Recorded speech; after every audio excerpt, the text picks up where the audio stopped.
Down to Earth Garden Center, and dorm and apartment season is upon us. Everybody's moving right now, so we thought we'd touch on some good plants for the apartment, the dorm, honestly even the office. So here are some good examples of that, and there's plenty more where this came from, so don't forget to come in and visit us, and we can talk about all of these when you get here.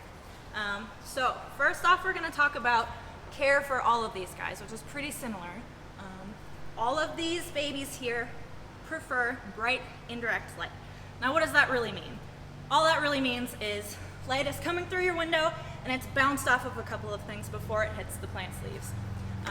So if a direct ray of light is blasting through your window and it's as bright as your cat would like it to be to curl up for a nice cat nap, then it's probably direct sun. If it feels really warm on your skin, it's probably direct sun. And if it casts a harsh shadow, it's also probably direct light.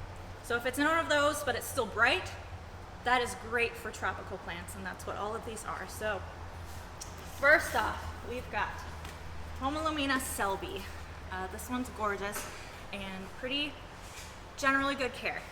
So bright indirect light again. So as bright as you can get it without it being direct sun, and pretty moderate for watering. You're going to want to water it thoroughly and then let it dry out most of the way in between watering. So what does most of the way mean? That means at least a couple inches down through the soil. You can use your finger to check that, or you can watch this will wilt a little bit when it's thirsty.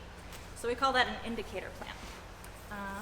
Next off, we have Aglinema. There are other varieties of Aglinema as well. This is just one of my favorites because it's so bright, especially if you don't have a very bright apartment or dorm. This will lighten it up a little bit. So these guys are pretty similar to the Selby, where they like that bright indirect light and pretty moderate watering. So you're gonna see that's a little bit of a trend here. Next off, we have Pothos. Most of you have heard of these guys. This is a golden pothos, but what's cool about this one is that it's grown on a totem. So if you're low on space, put it on a totem and you can get more space on your table for even more plants. All right, this one is Photonia, or it's called nerve plant. That's probably an easier one to remember.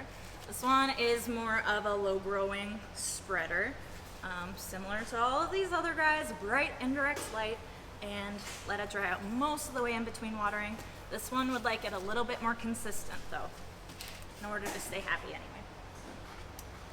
And then a funky one, not necessarily for everybody, is the Raven ZZ plant.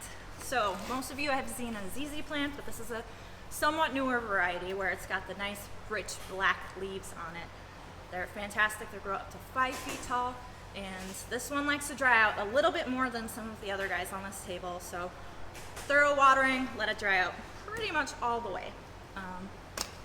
Yes, that kind of concludes a little sneak peek of some of the things that we have here that are great for dorms or apartments, or like I said, maybe even offices too. But yes, there's plenty more where this came from, so don't forget to stop in and check it out, and we can talk you through any of this stuff starting out. So thanks for watching, guys. Don't forget to visit.